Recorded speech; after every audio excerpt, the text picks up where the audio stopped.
اللہ اکبر نماز میں آئے، کہتے ہیں پہلی رکعت کا پہلا سجدہ تھا، مولا کائنات ابھی سر اٹھا رہے تھے کہ اس ملعون نے پیچھے سے ایسا وار کیا کہ جبرائیل کی آواز گونجی، واللہ لقد تہدمت ارکان الہدی، قد قتل وصی المصطفیٰ، قد قتل علی المرتضی، خدا کی قسم ہدایت کا مینارہ منہدم ہو گیا، خدا کی قسم علی مرتضی قتل کر دیے گئے۔ روایت کہتی ہے کہ یہ آواز جبرائیل کی ہر گھر میں پہنچی ہے جب جبرائیل نے کہا ہے۔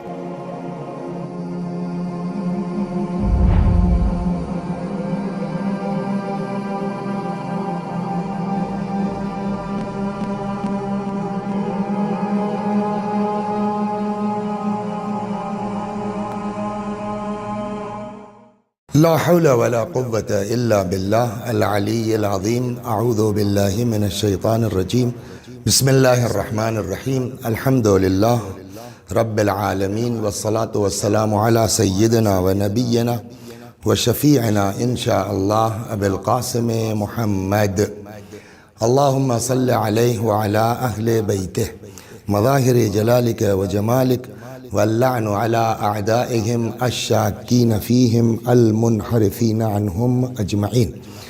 أما بعد، فقد قال الله تبارك وتعالى وقوله الحق: أعوذ بالله من الشيطان الرجيم، بسم الله الرحمن الرحيم، يا أيها الذين آمنوا كتب عليكم الصيام كما كتب على الذين من قبلكم لعلكم تتقون۔ یہ آیہ کریمہ جس کی تلاوت کی گئی ہے، ارشاد حضرت حق جل وعلا ہوتا ہے کہ اے صاحبان ایمان، تمہارے اوپر روزے لکھ دیے گئے ہیں، واجب کر دیے گئے ہیں، اسی طریقے سے جیسے تم سے پہلے والے لوگوں پر روزے واجب کیے گئے تھے، لعلکم تتقون، تاکہ تمہارے اندر تقوی پیدا ہو جائے۔ تو مقصد ان روزوں کا تقوی ہے۔ بات ہماری جو ہے وہ اسی ذیل میں چلی تھی کہ تقوی کی تعریف کیا ہے، اور پھر بات آئی کل الحمدللہ کہ مولا امیر المؤمنین سلام اللہ علیہ کے صحابی تھے جناب حمام۔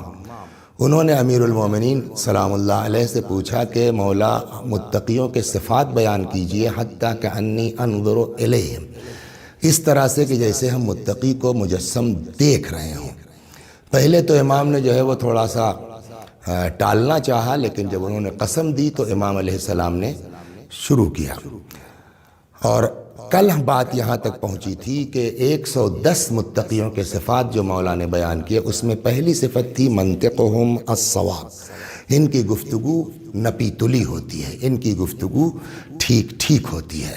یہ بھی واقعی کلام ہے مولا کائنات کا کہ ایک لفظ میں سب کچھ آ گیا، منطقہم الصواب۔ ورنہ اگر جو ہے وہ کہتے جھوٹ نہیں بولتا، متقی جو ہے وہ بد زبانی نہیں کرتا، متقی جو ہے وہ تہمت نہیں لگاتا، تو الگ الگ کہنا پڑتا نا۔ ایک لفظ کہہ دیا منطقہم الصواب، متقی کی گفتگو نپی تلی ہوتی ہے، ٹھیک ٹھاک ہوتی ہے۔ یعنی اب یہ اسی میں سب آ گیا کہ نہ متقی جھوٹ بولتا ہے، نہ متقی تہمت لگاتا ہے، نہ متقی جو ہے وہ گالی بکتا ہے، نہ متقی جو ہے وہ فحشیات میں بکتا ہے۔ آج ہم اس پر آتے ہیں، دوسرا جو فقرہ ہے امام کا متقیوں کے صفات میں نے عرض کیا کہ 110 صفتیں حضرت نے بیان فرمائی۔ پہلا منطقہم الصواب جو کل گزر چکا، اب آج ہے دوسرا منطقہم الصواب کے بعد ملبسہم الاقتصاد، کہ متقی کا لباس اقتصاد جو ہے وہ بنا ہے قصد سے، قصد کے یعنی ہوتے ہیں میانہ روی۔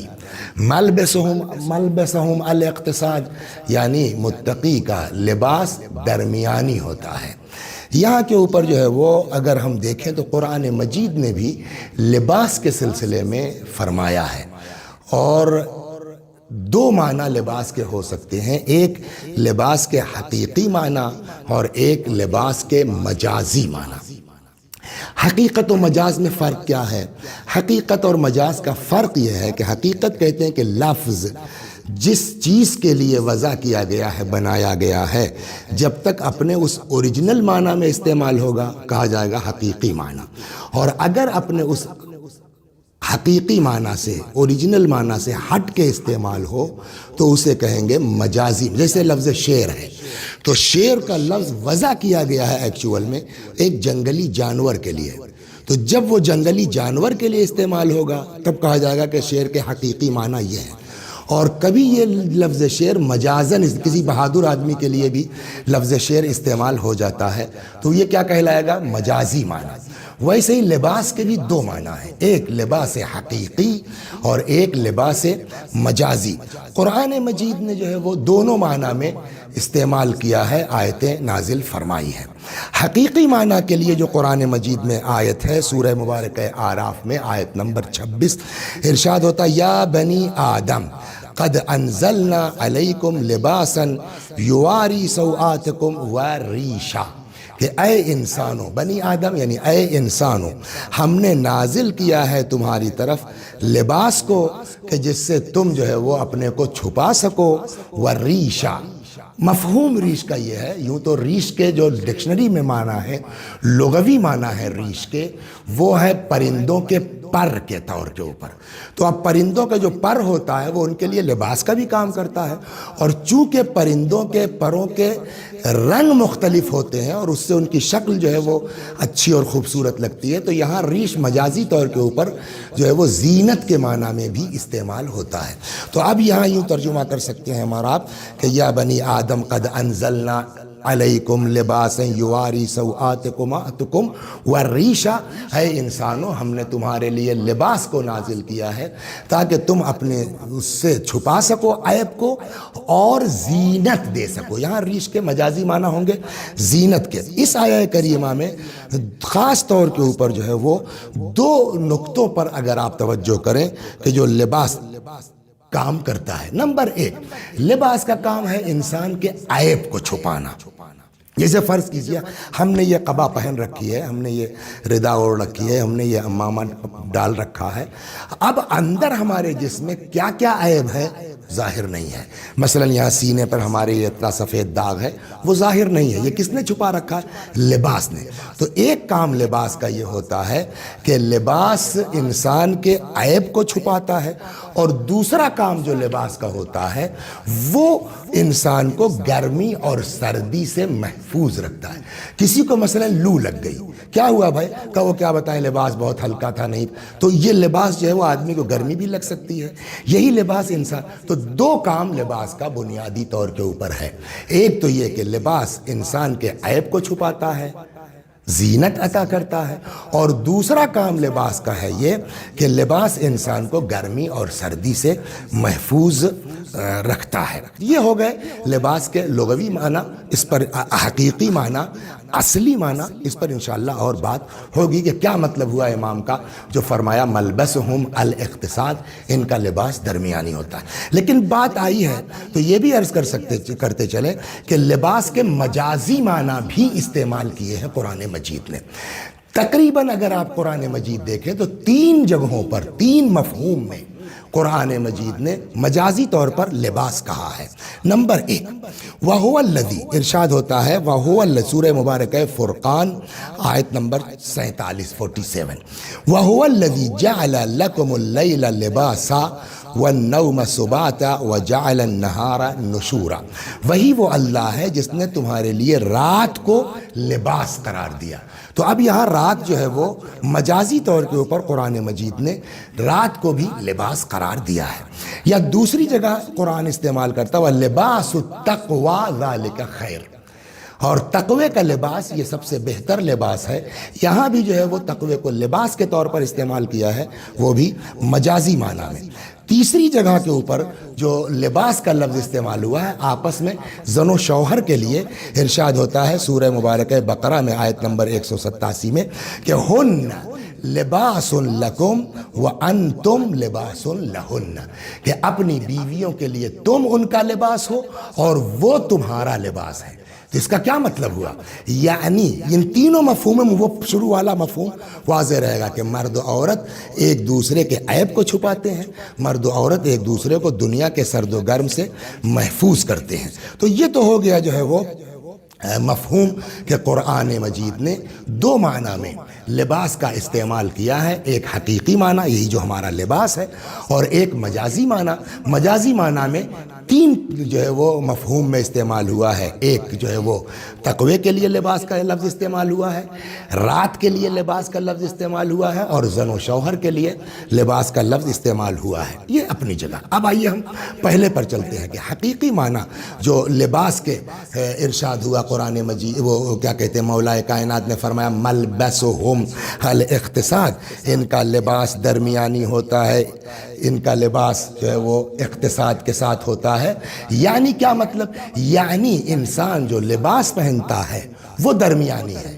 یعنی کیا مطلب؟ یعنی نہ اپنی اوقات سے نیچا ہے کہ اتنا خراب پہن رکھا ہے کہ لوگوں کو دیکھ کر کے گھن آئے اور لوگوں کو دیکھ کر کے ہنسی آئے، اور نہ اتنا زیادہ اوقات سے بڑھ جائے آدمی کہ غرور کا سبب بن جائے، گھمنڈ کا سبب بن جائے۔ انشاءاللہ اس پر بات آ رہی ہے۔ چنانچہ آدمی اگر درمیانی راہ چلتا ہے، اقتصاد کے ساتھ چلتا ہے، تو روایات کہتی ہے کہ یہ بہترین راستہ، اور ایسا انسان کبھی فقیر نہیں ہو سکتا۔ اللہ نے دیا ہے ٹھیک ہے، لیکن روایت یہ کہتی ہے ما عالم رؤن اقتصاد، وہ انسان کبھی محتاج نہیں ہو سکتا جو درمیانی راہ پر چلتا ہے۔ اللہ نے نوازا ہے بے شک، اللہ نے دیا ہے بے شک، لیکن اب اس میں دین یہ نہیں کہتا کہ اگر اللہ نے تم کو نوازا یا دیا ہے تو تم فضول خرچی کرنے لگو۔ دیکھیے تین چیزیں ہیں اسلام میں جو میں آپ کو پہلے سمجھا دوں۔ ایک کو کہتے ہیں جو ہے وہ اسراف۔ البتہ اسراف کے لیے عربی زبان میں دو لفظ استعمال ہوتے ہیں، اور قرآن میں بھی دونوں استعمال ہوا ہے، ایک ہے اسراف اور ایک ہے تبذیر۔ دوسرا لفظ جو ہے وہ مفہوم استعمال ہوتا ہے جو ہے وہ اسراف کے بعد جو ہے وہ فضول خرچی کے بعد، تبذیر کے بعد بخل اور کنجوسی۔ تیسری چیز آتی ہے اعتدال، درمیانی، اسی کو کہتے ہیں اقتصاد۔ میں نے کہا نا اقتصاد بنا ہے قصد سے، کہ آدمی کو درمیانی راہ چلنا چاہیے، نہ بہت ہائی فائی اڑنے لگے کہ غرور کا سبب بن جائے، گھمنڈ کا سبب بن جائے، بلکہ اس اعتدال کے سلسلے میں کسی نے امام سے پوچھا کہ مولا اس اعتدال یا اقتصاد یا قصد یا درمیانی راہ کا مطلب کیا ہے؟ تو امام نے جو ہے وہ زمین پر تشریف فرما تھے، امام نے جو ہے ایک مٹھی خاک لی یا ریت لی اور فرمایا کہ دیکھو اس کو، اور وہ خاک مٹھی میں لے کے اس کو بند کر لیا بالکل، فرمایا یہ ہے بخل، کچھ نہیں نکل رہا، یہ بخل ہے۔ پھر اس کے بعد امام نے اٹھایا اور اس کے بعد یہ پوری مٹھی اس طرح کھول دی، کہا یہ ہے اسراف، تبذیر۔ پھر اس کے بعد امام نے تیسری مٹھی بھری اور اس کے بعد دھیرے دھیرے انگلیوں کے درمیان جگہ بنائی اور وہ آہستہ آہستہ گرنا شروع کیا۔ امام نے فرمایا یہ ہے اقتصاد، یہ ہے اعتدال، یہ ہے درمیانی راہ۔ چنانچہ یوں بھی روایات کہتی ہے کہ اللہ نے نوازا ہے وہ ایک الگ چیز ہے، لیکن آدمی کو درمیانی راہ چلنا چاہیے۔ چنانچہ ایک جگہ مولا سلام اللہ علیہ فرماتے ہیں تخففوا تلحقوا، ہلکی زندگی گزارو، بہت ہائی فائی بننے کی کوشش مت کرو، نتیجہ کیا ہوگا؟ انشاءاللہ مقصد تک پہنچ جاؤ گے۔ تخففوا تلحقوا، ابھی فرض کیجئے ہمارے پاس بہت زیادہ جو ہے وہ ویٹ ہو جائے تو ہم چند قدم چلنے کے بعد ہانپ جائیں گے، منزل تک نہیں پہنچ پائیں گے، لیکن اگر ہلکا ویٹ لے کر کے چلیں گے تو ہم انشاءاللہ منزل تک پہنچ جائیں گے۔ امام یہی فرماتے ہیں تخففوا، ہلکے میں رہو، بہت ہائی فائی اڑنے کی کوشش مت کرو، تلحقوا، انشاءاللہ مقصد تک پہنچ جاؤ گے۔ یا ایک جگہ اور ارشاد ہوتا ہے وقصد فی مشیک واغضض من صوتک، ہر چیز میں درمیان ہونا چاہیے، حتیٰ راہ چلتے ہو تو درمیانی چلو، حتیٰ بولتے ہو تو درمیان کے بولنا چاہیے۔ چنانچہ ارشاد وقصد فی مشیک، رفتار میں درمیانی راہ چلو، واغضض من صوتک، اور آواز بھی ہو تو نہ اتنا سلو ہو جائے کہ جو ہے آدمی سنی نہ پائے اور نہ اتنا تیز، بلکہ واغضض من صوتک، آواز بھی درمیانی رکھو۔ پھر اس کے بعد قرآن کہتا ان انکر الاصوات لصوت الحمیر، اگر یہ ہوتا کہ تیز آواز بہت بڑھیا چیز ہے تو سب سے تیز آواز تو گدھے کی ہے، لیکن کیا کوئی گدھے کی آواز کو پسند کرتا ہے؟ خیل خوب، چنانچہ جو ہے وہ آپ کو میں ایک داستان سناؤں کہ ایک دن اتفاق سے پیغمبر اکرم صلی اللہ علیہ وآلہ وسلم گزر رہے تھے تو دیکھا کہ بھیڑ جمع ہے، ایک آدمی کوئی ہے۔ پیغمبر نے کیا بات ہے بھئی، کیسا مجمع لگا ہوا ہے، کیوں لوگ یہاں اکٹھا ہیں؟ تو لوگوں نے کہا یا رسول اللہ پاگل ہے بیچارہ، دیوانہ ہے۔ تو اب ظاہر سی بات ہے پیغمبر ہے نا، کوئی بھی ہدایت کا موقع ضائع نہیں ہونے دیتے. بہترین چانس تھا وہاں تبلیغ کا. کہا فرمایا یہ پاگل ہے. میں بتاؤں پاگل واقعی پاگل کون ہے؟ واقعاً میں جو ہے وہ یا رسول اللہ کون ہے؟ فرمایا وہ جو زمین پر اکڑ کے چلتا ہے، اینٹ کے چلتا ہے، تکبر کے ساتھ چلتا ہے. حقیقی پاگل وہ ہے. یہ بیچارہ تو بیمار ہے، یہ پاگل تھوڑی ہے. اللہ اکبر. چنانچہ قرآن بھی کہتا ہے اسی درمیانی راہ کو پیغمبر سے خطاب کر کے ارشاد ہوا لا تجعل يدك مغلولة الى عنقك ولا تبسطها كل البسط فتقعد ملوما مدحورا ملوما محسورا. کہ قرآن نے کہا پیغمبر لا تجعل يدك مغلولة الى عنقك، اپنے ہاتھ کو اپنی گردن کے پیچھے نہ باندھ لیجئے کہ اب نہ کسی کی مدد کر رہے ہیں، نہ کسی ضرورت مند کے خیال کر رہے ہیں ایک دم اور ولا تبسطها کل البسط، اور نہ یہ کہ جو ہے وہ ایک دم ہاتھ کھلا چھوڑ دیجئے کہ صاحب معلوم ہوا اپنے ہی کھانے کے لیے کوئی چیز نہیں رہ گئی ہے. لہذا مین چیز جو اسلام جو ہے وہ تاکید کرتا ہے وہ اس بات پر تاکید کرتا ہے کہ انسان درمیانی راہ اختیار کرے. چنانچہ لباس کے لیے مولا نے فرمایا متقی کی دوسری علامت یہ ہے کہ ملبسہم الاقتصاد، کہ ان کا لباس درمیانی ہوتا ہے، نہ حیثیت سے گرا ہوگا اور نہ ہائی فائی بہت ہوگا کہ معلوم ہوا صاحب کہ جو ہے وہ جتنی عام لوگوں کی تنخواہ نہیں اتنا خالی ہم جو ہے وہ پیٹرول کے اوپر خرچ کر دے رہے ہیں یا لباس کے اوپر خرچ کر رہے ہیں. یہ دوسری صفت ہوئی ملبسہم الاقتصاد. تیسری صفت امام علیہ السلام، اس لیے کہ 15 دن میں یہ پوری بیان کرنا ہے تو اگر ایک ایک ہم ڈیلی چلیں گے تو وہ پورا نہیں ہو پائے گا، اور چاہ رہے ہیں کہ انشاءاللہ جو ہے اس ماہ مبارک رمضان میں اس خطبے کو جتنا ہو سکے زیادہ سے زیادہ آپ کی خدمت میں عرض کریں. تو پہلا جو ہے پہلی صفت متقی کی منطقہم الصواب، ان کی گفتگو نپی تلی ہوتی ہے. دوسری صفت متقی کی ملبسہم الاقتصاد، ان کا لباس درمیانی ہوتا ہے. تیسری صفت امام فرماتے ہیں مشیہم التواضع، اور ان کی جو رفتار ہوتی ہے ماشیے، یہ جو زمین پر چلتے ہیں یہ ان کی جو ہے وہ تواضع کے ساتھ ہوتی ہے، اختصار کیا کہتے ہیں خاکساری کے ساتھ ہوتی ہے. آدمی بہت اکڑ کے نہیں چلتا. یہ متقی کی تیسری علامت اور پہچان ہے. چنانچہ قرآن مجید میں بھی اس سلسلے میں فرماتا ہے لا تمش فی الارض مرحا، خبردار زمین پر اکڑ کے مت چلو. اس لیے کہ اگر آدمی دیکھیں سب سے زیادہ اگر کوئی چیز ناپسند ہے پروردگار عالم کو تو وہ غرور ہے، وہ گھمنڈ ہے، وہ تکبر ہے. خدا ایک جگہ ارشاد ہوتا ہے کہ الکبریاء اور ردائی، کبریائی تکبر وہ صرف اور صرف خدا کے لیے مناسب ہے، انسان کو حق نہیں ہے تکبر کا یا اکڑنے کا. چنانچہ جو ہے وہ شیطان کس بنیاد کے اوپر برباد ہوا؟ شیطان بیچارہ جو ہے وہ کس بنیاد پر 6000 برس، ایک دو دن نے ہمارے یہاں پہ کیا اوقات. اچھا یہ کبر جو ہے خالی چلنے ہی میں تھوڑی ہے، یہ کبر ہر چیز میں. 2-4 دن نماز پڑھ لی، اب گھمنڈ ہمارے اندر آ گیا کہ صاحب جو ہے وہ ہم سے زیادہ جو ہے وہ کون عبادت گزار ہے. 2-4 پیسے ہمارے پاس ہو گئے تو اپنا پرانا زمانہ بھول گئے کہ ہم سے زیادہ جو ہے پورے علاقے میں کون پیسے والا ہے. تو یہی پرابلم تو شیطان کے ساتھ آئی تھی. شیطان نے کیا کہا تھا جب خدا نے کہا کہ فَإِذَا سَوَّيْتُهُ وَنَفَخْتُ فِيهِ مِن رُوحِي فَقَعُوا لَهُ سَاجِدِينَ، کہ جب جو ہے وہ میں اس کو صحیح کر لوں اور اس میں اپنی روح پھونک دوں کہ تم سب کے سب سجدے پہ گر جانا، اور سب سجدہ جو ہے وہ سب فَسَجَدَ الْمَلَائِكَةُ كُلُّهُمْ أَجْمَعِينَ إِلَّا إِبْلِيسَ، سارے فرشتوں نے سجدہ کیا. سجدہ اگر کسی نے نہیں کیا تو کون تھا؟ الا ابلیس، سوائے ابلیس کے. اب یہ سجدہ کیوں نہیں کیا؟ وجہ کیا تھی سجدہ نہ کرنے کی؟ وہی گھمنڈ، وہی تکبر، وہی غرور. چنانچہ جب اللہ نے پوچھا تو کہتا انا خیر منہ، میں کیوں سجدہ کرتا صاحب؟ انا خیر منہ، میں آدم سے بہتر ہوں. کیوں بہتر ہوں؟ اچھا اپنے ہی اعتبار سے آپ نے ڈیسائیڈ بھی کر لیا کہ میں بہتر ہوں. دلیل کیا دی میں بہتر ہوں؟ انا خیر من خلقتنی من نار وخلقتہ من طین، مجھ کو تو نے آگ سے بنایا ہے، اس کو تو نے مٹی سے بنایا، لہٰذا میں بہتر ہوں. نتیجہ اس کا کیا ہوا اس ایک کبریائی کی وجہ سے، اس ایک غرور کی بنیاد کے اوپر، کہ نتیجہ یہ ہوا کہ اللہ نے کہا فخرج منہا فإنک رجیم، نکل جا میری بارگاہ سے، تو رادہ درگاہ ہے۔ کتنے دن عبادت کی اس نے؟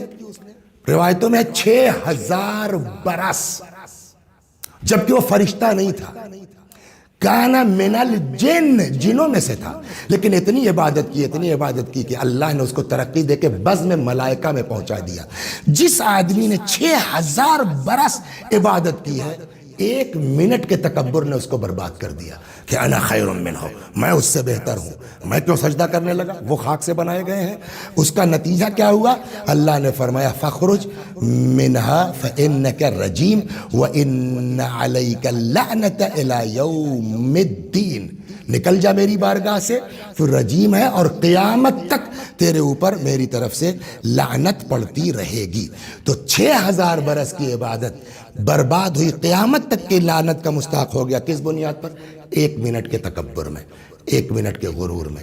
لہٰذا انسان کو اگر کوئی چیز برباد کرنے والی ہے تو وہ ہم کو، ہمارا غرور، ہمارا گھمنڈ ہم کو برباد کر دیتا ہے۔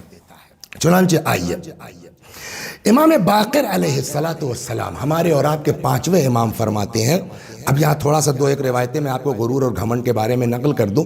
فرماتے ہیں ما دخل قلب امرئ شیء من الکبر الا نقص من عقلہ۔ عجیب ہے، جانتے ہیں امام کیا فرما رہے ہیں؟ مفہوم عرض کر رہا ہوں، میں ابھی اصل جملہ ترجمہ سناتا ہوں۔ گھمنڈ وہی کرے گا، غرور وہی کرے گا، تکبر وہی کرے گا جس کے پاس بھیجا کم ہوگا، عقل کم ہوگی۔ عقل کی کمی ہے جو انسان کو غرور پر، ورنہ جو ہے وہ بقول مولا کے کہ آدمی دیکھے تو ہو کیا تم، اولہ نطفہ وآخرہ جیفہ، ابتدا تمہاری نطفہ وہ بھی نجس، انتہا تمہاری مردار ہو جاؤ گے، مرنے کے بعد جو چھو لے اس کے اوپر غسل واجب، مرنے کے بعد بھی نجس، وبینہما حامل العذرہ، اور اس کے درمیان پیٹ میں جو ہے نجاست لیے پھرتے ہو۔ گھمنڈ کس بات کا ہے؟ غرور کس بات کا ہے؟ کیا ہے یہ انسان جو غرور کرے گا؟ ہم کیا ہیں جو گھمنڈ کریں گے؟ لہٰذا امام فرماتے ہیں کہ سمجھدار آدمی کبھی گھمنڈ نہیں کرتا۔ اب آئیے ترجمہ سناتا ہوں۔ قال الباقر علیہ السلام، امام باقر علیہ السلام فرماتے ہیں ما دخل قلب امرئ شیء من الکبر، کسی انسان کے اندر ذرہ برابر بھی غرور نہیں داخل ہوتا الا نقص من عقلہ، یہ کیوں ہوتا ہے؟ اس کی عقل کم ہے۔ مثل ما دخلہ من ذالک قل ذالک او کثر، جتنا عقل کم ہوتی جائے گی، کم ہو یا زیادہ ہو، تو عقل کم ہے تو جو ہے وہ غرور بڑھتا جائے گا، عقل جتنا بڑھتی جائے گی اتنا غرور کم ہوتا جائے گا۔ تو جتنا عقل کم ہوتی جائے گی، زیادہ یا کم، اسی اعتبار سے انسان کا تکبر، غرور اور گھمنڈ بڑھتا جائے گا۔ تو یہ واقعی روایت وہ ہے امام کی کہ جو سونے کے حروف سے لکھے جانے لائق ہے کہ گھمنڈ وہی آدمی کرتا ہے کہ جس کے پاس بھیجا کم ہوتا ہے، عقل کم ہوتی ہے۔ یا امام جعفر صادق علیہ السلام ایک روایت میں نقل فرماتے ہیں کہ فیما اوحى اللہ عز وجل الی داؤد، کہ اللہ تبارک و تعالی نے جناب داؤد کے اوپر، داؤد پیغمبر ہے تو بہت سی وحی نازل ہوئی ہے داؤد کے اوپر، من جملہ ان وحیوں کے جو حضرت داؤد پر نازل ہوئی، امام فرماتے ہیں کہ اس میں ایک یہ بھی تھا کہ کما ان اقرب الناس الی اللہ المتواضعون، جیسے خاکسار لوگ اللہ سے سب سے زیادہ قریب ہیں، ویسے ہی ابعد الناس من اللہ المتکبرون، ویسے ہی سب سے زیادہ دور اللہ سے کون ہے؟ وہ لوگ جو تکبر کرتے ہیں۔ تو اس کا مطلب کیا ہے کہ تکبر اللہ سے دوری کا سبب ہے، خاکساری اور تواضع اللہ سے قربت کا سبب ہے۔ اسی لیے شاید امام نے 3 نمبر پر فرمایا کہ متقی کی صفت یہ ہے کہ مشیہم التواضع۔ اور ایک جگہ اور بھی ہے، کہتے ہیں کہ تم کیا سمجھتے ہو، تکبر کر کے، غرور کر کے بہت اونچے ہو جاؤ گے؟ نہیں، خدا سے دور ہو جاؤ گے۔ پبلک تم سے ہے یار بڑا گھمنڈی آدمی، پبلک تم سے جو ہے وہ کیا کہتے ہیں دوری کرتی رہے گی، لیکن اگر تواضع کرتے ہو تو خدا خود تم کو ترقی دے گا۔ چنانچہ ایک روایت میں ہے، ارشاد ہوتا ہے ما تواضع احد الا رفعہ اللہ، کسی شخص نے بھی تواضع یا خاکساری نہیں برتی مگر یہ کہ اللہ تبارک و تعالی جو ہے وہ اس کو بلند کرتا ہے، اللہ رفعہ اللہ، خدا تبارک و تعالیٰ اس کو بلند کرتا ہے۔ وہ جو بھی میں نے ابھی نقل کیا یہاں مولا سے روایت موجود ہے، آدمی سن لے ایک بار۔ فرماتے ہیں قال علی علیہ السلام، مولا فرماتے ہیں کہ بھیا کاہے کا گھمنڈ ہے یار، کس بات کا؟ فاعتبروا بما کان من فعل اللہ بابلیس، اللہ نے جو ابلیس کے ساتھ کیا اس سے کم عبرت حاصل کرو، اس سے کم از کم نصیحت حاصل کرو۔ اذ حبط عملہ الطویل وجہدہ الجہید، کہ اس کا ایک طولانی عمل، لمبی کوشش اس کی عبادت کی۔ وَكَانَ قَدْ عَبَدَ اللَّهَ 6,000، اللہ کی اس نے عبادت کی تھی کتنے دن؟ 6,000 سال، لیکن کتنے میں چلی گئی؟ عن کبر ساعت واحدہ، ایک لمحے میں اس کی ساری محنت برباد ہو گئی۔ تو فمن ذا ابلیس یسلم علی اللہ بمثل معصیتہ، ہمیں تو جب اتنی 6 سال کی عبادت کے بعد ابلیس نہیں بچا تکبر کی وجہ سے، مولا فرماتے ہیں تو پھر اور کون بچنے والا ہے؟ بقیہ پبلک کی کیا عبادت ہے اور کیا حیثیت ہے؟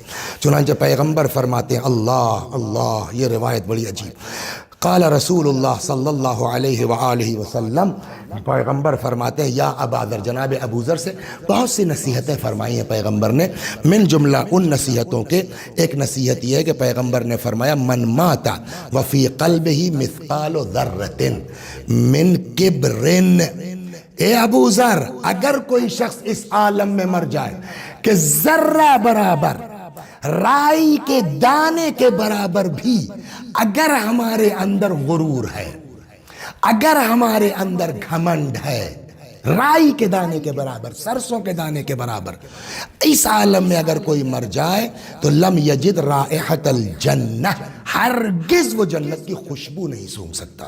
اور ایک روایت میں یہ ہے کہ ہر چیز کی اپنی الگ خوشبو ہے، کچھ یہاں سے محسوس ہوگی، کچھ یہاں سے، کچھ یہاں سے۔ جنت کے لیے روایت کہتی ہے کہ 500 سال سے جنت کی خوشبو محسوس ہو سکتی ہے۔ یہ متکبر آدمی، جنت میں جانا تو دور کی بات ہے، اتنی دور رکھا جائے گا کہ جنت کی خوشبو نہیں۔ کئی لوگوں کے لیے اس طرح کا ہے، من جملہ جیسے ماں باپ نے کسی کو عاق کر دیا ہے، ان کے لیے بھی ہے کہ اتنی دور رکھے جاؤ گے کہ جنت کی خوشبو نہیں سونگھ سکتے۔ علی علیہ السلام سے اگر دشمنی کسی کو ہے، اتنی دور رکھے جاؤ گے کہ جنت کی خوشبو نہیں سونگھ سکتے، اسی میں متکبر کا شمار ہے۔ اللہ اکبر۔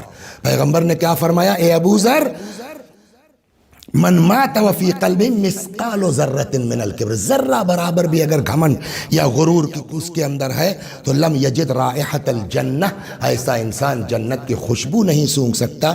مگر یہ کہ بہرحال خدا کریم ہے، رحیم ہے، توبہ کرے گا وہ قبول کرنے والا، الا ان یتوب قبل ذلک، مرنے سے پہلے آدمی توبہ کر لے تو ممکن ہے کہ اللہ تبارک و تعالی اس کے اس گناہ کو معاف کر دے۔ لیکن اگر بغیر توبہ کے مر گیا انسان،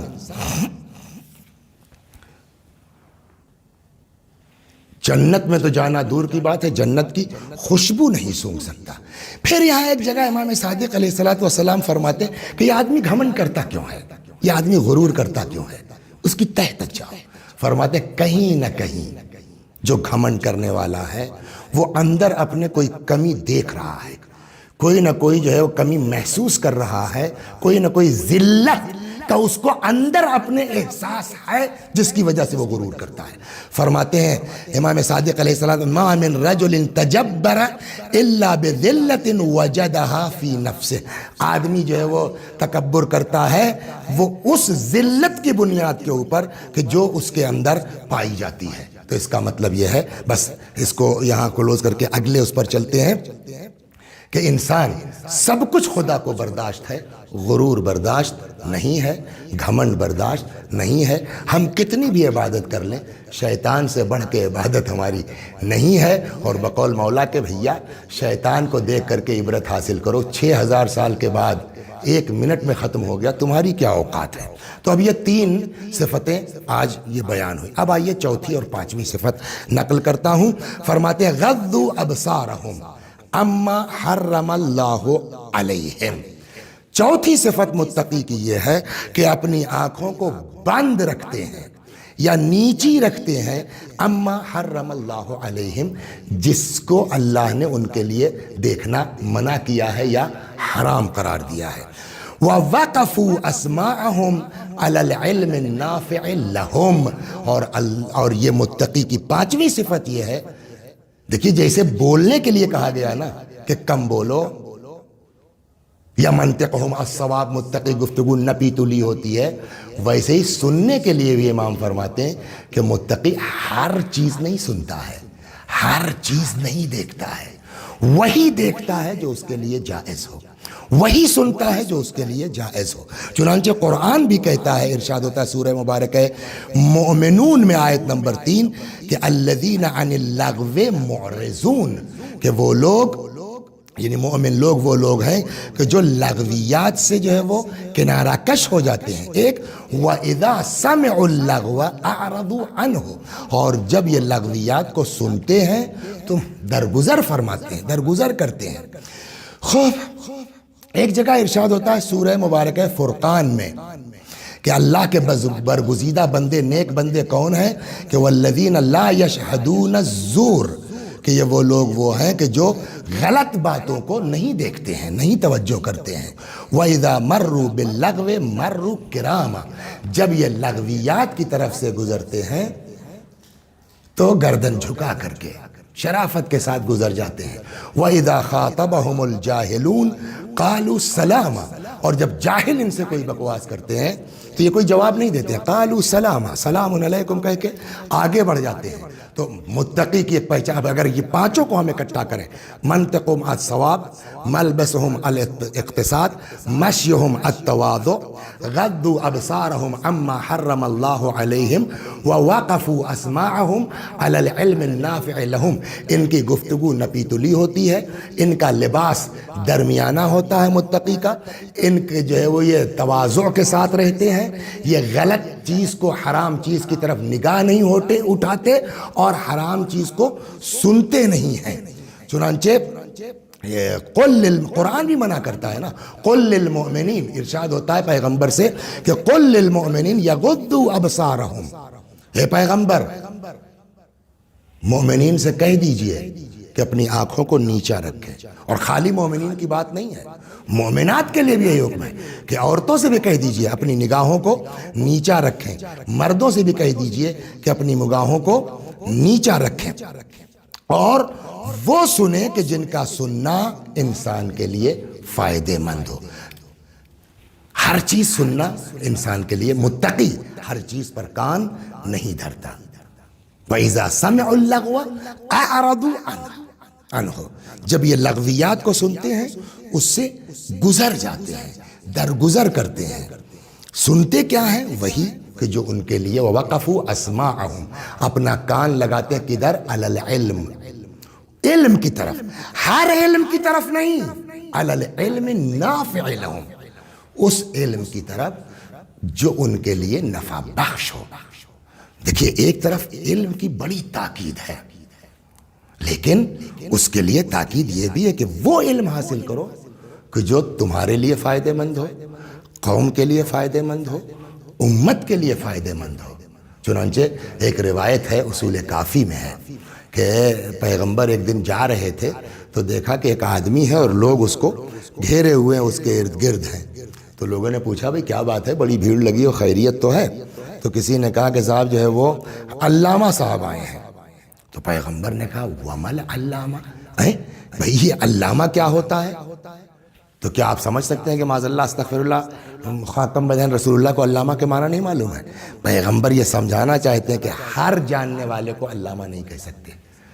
پیغمبر نے پوچھا کیا بات ہے، کیسی بھیڑ لگی ہوئی ہے؟ تو ان لوگوں نے کہا کہ صاحب جو ہے وہ علامہ صاحب آئے ہوئے ہیں۔ پیغمبر نے فرمایا وَمَلْ علامہ، یہ علامہ کیا چیز ہوتی ہے؟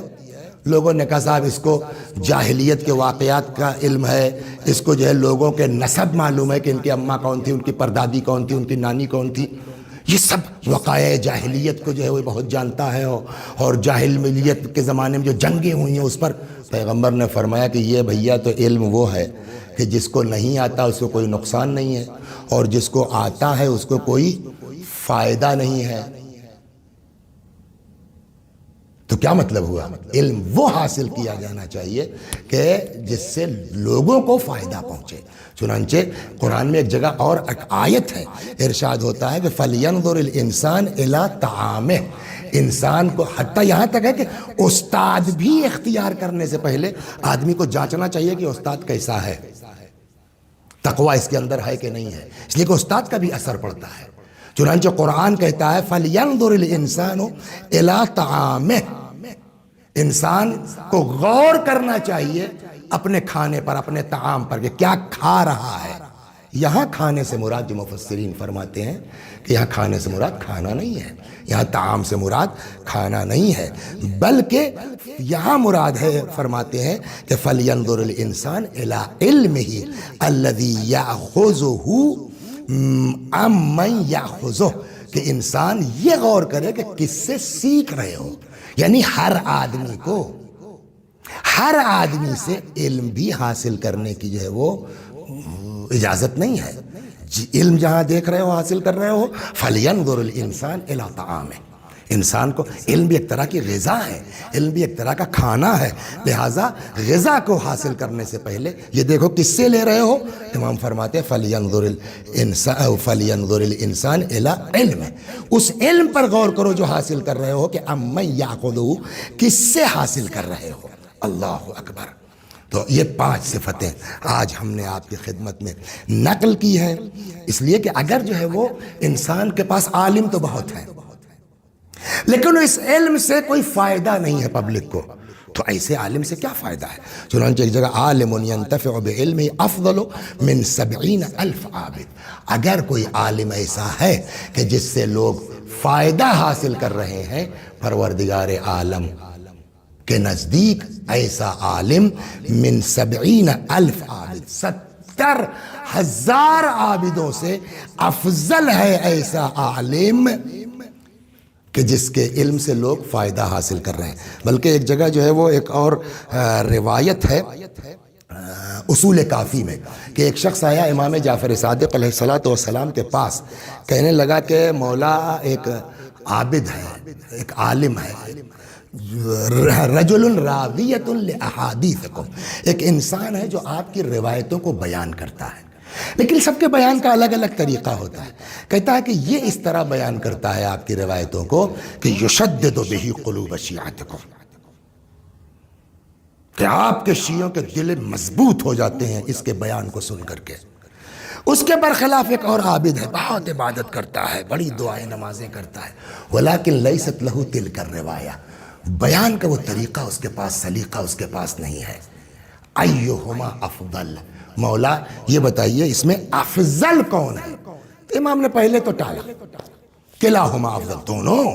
اس نے کہا مولا وہ تو صحیح ہے، عبادت کر رہا ہے، بہتر ہے، اچھا ہے، لیکن اگر کمپیئر کرنا ہو ان دونوں میں تو کون افضل ہے؟ امام فرماتے ہیں کہ وہ عالم کہ جو ہماری روایتوں کو ایسا بیان کرتا ہے کہ لوگوں کے جو ہے وہ دل مضبوط ہو جاتے ہیں، ایسا عالم، ایسا راوی 1000 عابدوں سے افضل ہے۔ تو علم آپ حاصل کیجئے ضرور، لیکن وہ علم حاصل ہونا چاہیے کہ جس سے وَوَقَفُوا أَسْمَاعَهُمْ، 5ویں صفت جو امام نے متقیوں، کہ ہر علم حاصل نہیں کرتے، پہلے حاصل کرنے سے پہلے دیکھتے ہیں کہ یہ ہمارے لیے فائدہ مند ہے کہ نہیں ہے، اور اگر اس نیت سے دیکھے تو جو ہے وہ MBBS کرنا بھی عبادت ہے، انجینئرنگ کرنا بھی عبادت ہے، کمپیوٹر سیکھنا بھی عبادت ہے، کہ اس علم سے ہم کو یا ہماری قوم کو فائدہ پہنچے۔ اللہ اکبر۔ تو اب تک الحمدللہ ان 4 مجلسوں میں 5ویں منزل پر ہم آئے کہ 110 صفتیں ہیں متقیوں کی، جس میں پہلی صفت متقی نپی تلی بات کرتا ہے، متقی جو ہے وہ درمیانی راہ اختیار کرتا ہے، نہ افراط نہ تفریط، متقی خاکسار ہوتا ہے، 4 متقی جو ہے وہ آنکھیں اپنی نیچی رکھتا ہے، کبھی جو ہے وہ حرام کی طرف دیکھتا نہیں، 5 متقی اس علم کو حاصل کرتا ہے کہ علی العلم نافع لہم، جو علم جو ہے وہ ان لوگوں کے لیے فائدہ مند ہو۔ بس آئیے دعا کرتے ہیں اللہ تبارک و تعالی ہم سب کو توفیق عنایت فرمائے، اللہ تبارک و تعالی کہ ہم اس ماہ مبارک رمضان میں اپنے اوپر ایک توجہ کر سکیں، غور کر سکیں۔ بس آئیے چند جملے مصائب کے پڑھتے ہیں۔ آج 18 ماہ مبارک رمضان، شب 19 یعنی شب ضربت امام امیر المؤمنین علیہ السلام۔ روایت کہتی ہے کہ ایک دن ماہ مبارک رمضان کی 17 تاریخ تھی، مولا کائنات ممبر کوفہ پر بیٹھ کے خطبہ دے رہے تھے۔ اچانک خطبہ دیتے دیتے مولا رکے، رخ کیا، ایک طرف امام حسن بیٹھے ہیں، ایک طرف امام حسین، رخ کیا، فرماتے ہیں بیٹا حسن رمضان کے کتنے دن گزر گئے؟ فرمایا 17 دن۔ امام حسین سے پوچھا کتنے دن باقی ہیں بیٹا؟ فرمایا 13 دن۔ اچانک ریش مبارک پر امام علی علیہ السلام ہاتھ لے گئے، فرماتے ہیں بہت قریب ہے وہ وقت کہ جب اس کو اس سے خضاب کر دیا جائے گا۔ پہلے دن اگر آپ کے ذہن میں ہو تو میں نے عرض کیا تھا کہ امام حسن علیہ السلام خضاب کرتے تھے، امام حسین علیہ السلام بھی خضاب کرتے تھے۔ رسول اللہ خضاب لگانا مستحب ہے، لیکن روایتیں کہتی ہیں کہ مولا کائنات نے اپنی زندگی میں خضاب نہیں کیا۔ پانچویں امام باقر علیہ السلام سے کسی نے پوچھا کہ مولا جب خضاب مستحب ہے تو مولا کائنات نے کیوں نہیں خضاب کیا؟ فرمایا مولا ایک مخصوص خضاب کے انتظار میں تھے۔ وہ کون سا خضاب تھا؟ وہ یہی کہ پیغمبر نے فرمایا تھا علی تمہاری داڑھی کو یہاں کے خون سے خضاب کر دیا جائے گا۔ اللہ اکبر، آتے آتے وہ آج کی تاریخ آ گئی، 18 ماہ مبارک رمضان کی۔ کہتے ہیں کہ امام نے جس سال امام کی شہادت ہوئی ہے، مولا نے اپنے آپ کو اس رمضان میں اپنے بچوں کے درمیان تقسیم کر لیا تھا۔ آج 18 رمضان کو امام علیہ السلام جناب ام کلثوم کے یہاں تھے۔ مغرب کا وقت ہوا، افطار کا وقت آیا، لا کے بیٹی نے باپ کے سامنے افطار کے لیے رکھ دیا، دودھ بھی ہے، نمک بھی ہے، روٹی بھی ہے۔ امام نے دیکھا، فرمایا بیٹی تم نے دیکھا ہے کہ کبھی تمہارے باپ نے 2 چیزوں سے افطار کیا ہو؟ ایک چیز ہٹا لو۔ بیٹی ہے، چاہا نمک ہٹا لے، بابا دودھ سے افطار کر لے۔ امام نے فرمایا نہیں بیٹا دودھ ہٹا لو، میں نمک سے افطار کر لوں گا۔ پوری رات مصلی عبادت پر گزاری ہے مولا کائنات نے۔ کبھی جو ہے مصلی پر ہوتے تھے، کبھی باہر آتے تھے، آسمان کو تکتے تھے، فرماتے تھے کہ نہ میں نے جھوٹ کہا سنا ہے، نہ مجھ سے جھوٹ کہا گیا ہے، خدا کی قسم یہ وہی رات ہے، خدا کی قسم یہ وہی رات۔ یہاں تک کہ سحر کا وقت آیا، مولا کائنات نکلے، پھر آسمان کی طرف دیکھا، فرماتے ہیں گواہ رہنا اے سپید سحری، تو نے کبھی میرا انتظار نہیں کیا ہے، ہمیشہ میں نے تیرا انتظار کیا ہے۔ بعض تاریخوں میں ہے کہ امام حسن علیہ السلام نے حضرت ام کلثوم کو اپنے طرف سے کچھ بتیں دے دی تھی ہدیے میں۔ جب مولا کائنات چلنے لگے، ان بتوں نے گھیر لیا مولا کو، فریاد کرنا شروع کی، کسی نے چاہا ہٹا دیں، امام نے فرمایا دعہن فإنہن صوائح تتبعہن نوائح، جانے دو، ابھی تو یہ چیخ رہی ہیں، ابھی تو ان کے پیچھے نوحوں کی آواز آئے گی۔ مولا مسجد میں آئے، گلدستہ اذان پر جا کے خود امیر المومنین نے اذان دی۔ یہ ملعون وہی مسجد میں سو رہا تھا ابن ملجم، اس کو جگایا، فرمایا اس طرح مت سویا کر، یہ شیطان اس طرح سوتا ہے۔ اللہ اکبر، نماز میں آئے، کہتے ہیں پہلی رکعت کا پہلا سجدہ تھا، مولا کائنات ابھی سر اٹھا رہے تھے کہ اس ملعون نے پیچھے سے ایسا وار کیا کہ جبرائیل کی آواز گونجی، واللہ لقد تہدمت ارکان الہدی، قد قتل وصی المصطفیٰ، قد قتل علی المرتضیٰ، خدا کی قسم ہدایت کا منارہ منہدم ہو گیا، خدا کی قسم علی مرتضیٰ قتل کر دیے گئے۔ روایت کہتی ہے کہ یہ آواز جبرائیل کی ہر گھر میں پہنچی ہے جب جبرائیل نے کہا ہے۔ پرانے زمانوں میں جو شہروں کی کیفیت ہوتی تھی، کنارے کنارے دیوار ہوتے تھے، ایک گیٹ ہوتا تھا، جدھر سے نکلنے کا راستہ ہوتا تھا، ادھر ہی کسی مومن کا مکان ہے۔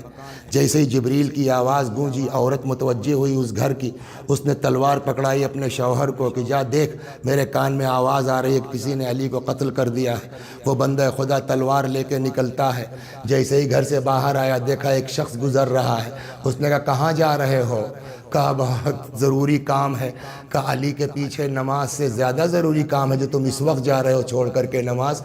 میں نے ایک آواز سنی ہے کہ علی کو کسی نے قتل کر دیا، کہیں تو ہی تو نہیں مار کے جا رہا ہے؟ وہ کہنا چاہ رہا تھا نہیں، لیکن قدرتی طور پر اس کی زبان سے نکل گیا ہاں۔ جیسے ہی اس نے کہا ہاں، اس مومن نے تلوار نکال لی اور اس ملعون ابن ملجم سے لڑنا شروع کیا۔ اس کا فائدہ یہ ہوا کہ جب لوگ متوجہ ہوئے کہ یہ مار کے بھاگا تو اس میں اور ابن ملجم ایک ڈسٹنس ہو گیا تھا۔ اس کے جو ہے وہ جنگ کرنے سے یہ ہوا کہ اس نے روک لیا ابن ملجم کو۔ تب تک جو پبلک پیچھے سے مسجد سے آ رہی تھی دوڑاتی ہوئی، وہ پہنچ گئی اور اس ملعون کو ارسٹ کر لیا گیا، گرفتار کر لیا گیا۔ اس کو تو گرفتار کر کے ادھر لے گئے، لیکن اب ادھر آئیے 2 منٹ، مسجد کا حال یہ ہے کہ جیسے ہی مولا کائنات کی نظر امام حسن پر پڑی، فرماتے ہیں بیٹا پہلے نماز پوری کرا دو۔ امام حسن نے نماز پڑھائی۔ کتنی دیر لگتی ہے نماز میں؟ 2 منٹ۔ 2 رکعت نماز میں کتنا وقت لگے؟ 2 منٹ، 4 منٹ، بس نا 5 منٹ۔ لیکن کتنی تیز اس زہر نے اثر کیا ہے کہ روایت کہتی ہے کہ جب نماز کے بعد لوگوں نے چاہا امام کو پکڑا کے لے چلے تو مولا کائنات کے پاہائے مبارک زمین پر ٹک نہیں رہے تھے۔ تاریخ کہتی ہے کمبل ٹائپ کی چادر نما، گلیم کا لفظ ہے، لائی گئی جس پر امام کو رکھ دیا گیا۔ چاروں کونا پکڑ لیا، اصحاب نے لے کے چلے۔ جیسے ہی اٹھایا اچانک امام حسن علیہ السلام کی چیخ نکل پڑی۔ مولا کائنات متوجہ ہوئے، بیٹا صبر کرو، خاموش ہو جاؤ میرے لال، چپ ہو جاؤ، سب کا باپ مرتا ہے۔ جیسے ہی لے کر کے آگے بڑھے، مسجد سے نکلے، امام حسین علیہ السلام کی چیخ نکل پڑی۔ امام نے امام حسین علیہ السلام کو بھی چپ کرایا، بیٹا خاموش ہو جاؤ، اللہ اکبر۔ آپ بتائیے جب باپ کی حالت یہ دیکھ کے امام حسن چیخ سکتے ہیں، امام حسین چیخ سکتے ہیں، تو جب مولا کے لایا گیا ہوگا گھر کے اوپر، بیٹیوں نے دیکھا ہوگا تو کیا عالم ہوا ہوگا۔ روایت کہتی ہے کہ جیسے ہی بستر پر لا کے مولا کائنات کو لٹایا گیا، بیٹیوں نے رونا شروع کیا۔ امام حسن کو چپ کرایا نا، امام حسین کو چپ کرایا نا، لیکن جب بیٹیوں نے رونا شروع کیا تو یہاں پر علماء ہمارے کہتے ہیں مولا نے چپ نہیں کرایا، بلکہ بیٹیوں کے ساتھ ساتھ مولا نے خود بھی گریہ کرنا شروع کیا۔ میں کہوں گا مولا آپ کی بیٹیاں روئی، آپ نے ان کا ساتھ دیا، آپ نے ان کو چپ تک نہیں کرایا۔ لیکن ہائے کربلا کا میدان، 4 سال کی یتیمہ ہے، اپنے باپ پر گریہ کرتی ہے، تماچے کھاتی ہے۔ وَسَيَعْلَمُ الَّذِينَ ظَلَمُوا أَيَّ مُنْقَلَبٍ يَنْقَلِبُونَ إِنَّا لِلَّهِ وَإِنَّا إِلَيْهِ راجعون۔ خدا ہماری اس عزا کو قبول فرما، مزید عزائے اہل بیت کی توفیق کرامت فرما۔ جب تک زندہ ہیں در اہل بیت سے وابستہ رکھ، مرنے کے بعد جوار معصومین میں جگہ کرامت فرما۔ یا اللہ ہمارے مولا، ہمارے آقا، ہمارے مالک، ہمارے صاحب، ہمارے سید و سردار امام زمانہ کو ہم سے راضی اور خوشنود فرما، حضرت کے ظہور میں تعجیل فرما، ہمیں آقا کے غلاموں میں شمار فرما۔ وآخر دعوانا ان الحمد للہ رب العالمین۔